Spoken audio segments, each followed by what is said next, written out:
So I've just managed to win my first World Series now to the Park 2026.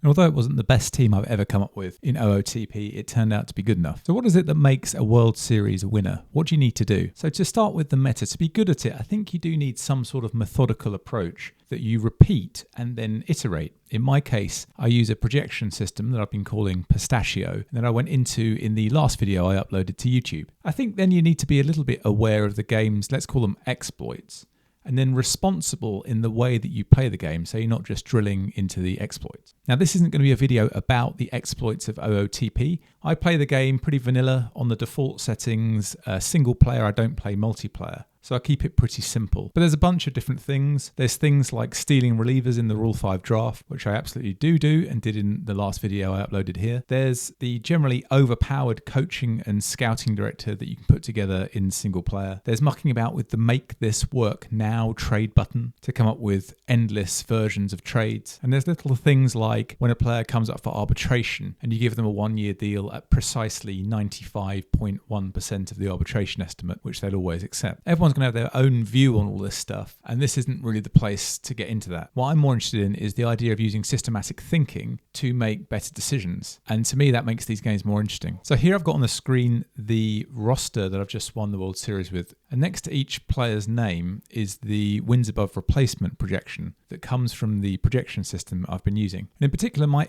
backup infielder is interesting, a guy called Noah Miller. I focused on Miller in my last video where I picked him in the Rule 5 draft. At the time, the projection system said he had good enough defensive ratings to play in the major leagues and be plus defensively, but he didn't quite at that time have a bat to be close to league average. His projection was for something like 90 OPS plus, growing towards something like 105 as he reaches his potential. What actually happened was that in the previous season when he joined the team, his OPS plus was 76, so quite a long way below league average, but his wins above replacement of 1.3 was just about acceptable across 500 plate appearances, and he developed into much of his potential. In the following year, he was relegated from the starting lineup to being the backup infielder, a good fit for his defensive ratings, which enabled him to play at second base, third base, and at a pinch shortstop. And his wins above replacement of 1.7 across 300 plate appearances is pretty good. The WRC plus of 91 is below the projection of, say, 100, 105, but it reflects bad luck with BABIP. And when this normalizes, it's possible that he's going to come back towards league average with the bat. This player is pretty much as the projection system expected. Good defensively and coming towards league average with the bat. As a bonus, he could be a pinch runner too. When you look at the pitching staff, it's more or less the same kind of story. By being systematic, the players all become fairly similar over time. In this case, a bunch of ground ball or extreme ground ball pitchers achieving pretty good FIP and FIP minus numbers. This is exactly the kind of pitcher that you'd expect to see come out of the projection system. This player is just good enough to be good and is relatively cheap. Not many home runs because of the extreme ground ball tendency, good FIP numbers, and therefore good wins above replacement numbers. And this pitching staff is a decent reflection of what you might call the gospel according to out of the park baseball.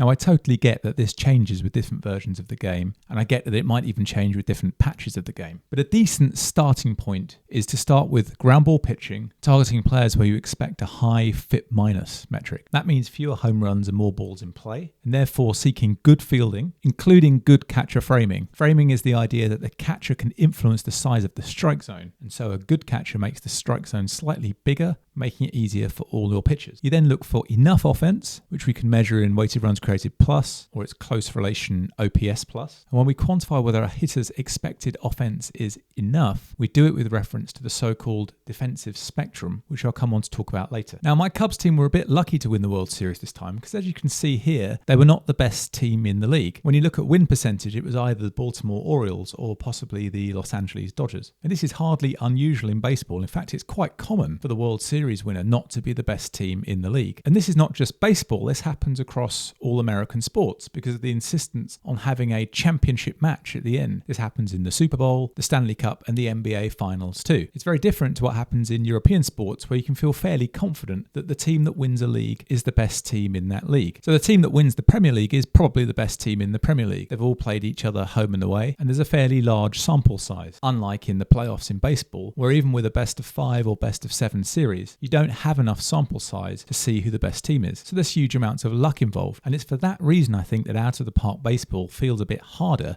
as a computer game than Football Manager. Just as baseball is more based on luck than football, Out of the Park Baseball is more based on luck than Football Manager, but the returns to a player's skill are still there and will make themselves more than evident in the long term. Coming back to my World Series winning 2027 Chicago Cubs, this is an example of a pretty well balanced batting lineup that properly reflects the so-called defensive spectrum. The spectrum is the idea that because some fielding positions are more difficult than others, the skills to play those positions are more scarce for some than others. So put simply, your designated hitter needs to be better at batting than your catcher does. But how much better? Well, we can quantify it, and using a projection system makes this relatively straightforward. So a DH doesn't need any skills at all. You can look to make a first baseman out of other positions, particularly if they're tall. But as you work your way through, the skills become more and more scarce. Roughly speaking, I'm looking for about 115 of WRC plus projection at the DH end of the spectrum and about 95 at the catcher, shortstop, centre fielder end of the spectrum. And this is what I managed to get from the roster that I've put together and has just won the World Series. And if you put this together consistently, you'll get 90 win seasons, even 100 win seasons, and you'll start being in contention to win the World Series. Being systematic about it enabled you to do it through time and manage it to a payroll, which means you become a consistent contender. Particularly if you can find players who field the more difficult positions but are also really good at hitting, a proposition that quickly becomes pretty expensive. Of course, the long game of OOTP is then to start drafting guys like this consistently, by which I mean players who are better at batting than they need to be for their position. So here's what that means in terms of the outputs from the pistachio projection system that I like to use. Here's Tucker, who's my best hitter and can play right field. His OPS plus projection is 124, so pretty high. That would be pretty good if he was a DH or a first baseman, let alone a right fielder. And I've got this at the minute sorted by the plate appearances of the players that were in our MLB lineup. If I go over here and sort it by potential of all the players organisationally, which means it includes all the players that I've recently drafted, there are a bunch of players like this guy, David Rivera, who's in our rookie ball team,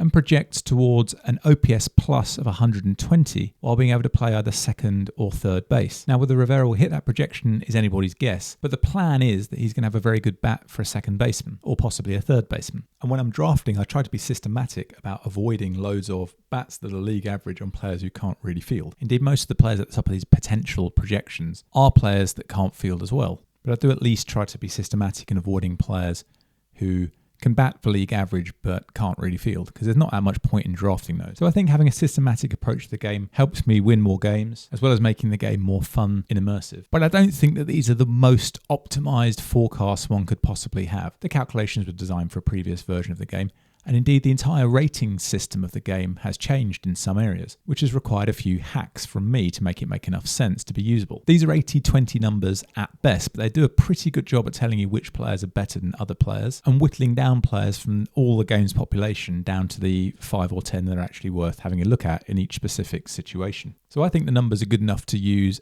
as they are, and I intend to continue to use them. What I haven't done is a study like this one, which I've put on the screen here, which was based on OOTP 22 and which went into close detail in trying to figure out the breakpoints and coefficients and levels around which the variables move in the game. This can be done, and I'll put this link in the description if it's interesting on how specifically it was done. I'll also put this in the description, which is a simpler version of the same idea, done for, again, a previous version of the game and outdated, but useful. This stuff definitely isn't maximum rigor, but it's enough rigor to be useful. And I think with that, I'm going to leave it there for this video. Thank you for watching. I'm going to have a think about what I'm going to do with this Cubs save now I've won the World Series already, whether I play it out and develop out the prospects, or whether or not I wait for the patches to come into OOTP and when once it's at that sort of patched basis, start a new save from there. Don't know yet, something to think about. Anyway, I shall see you in the next one.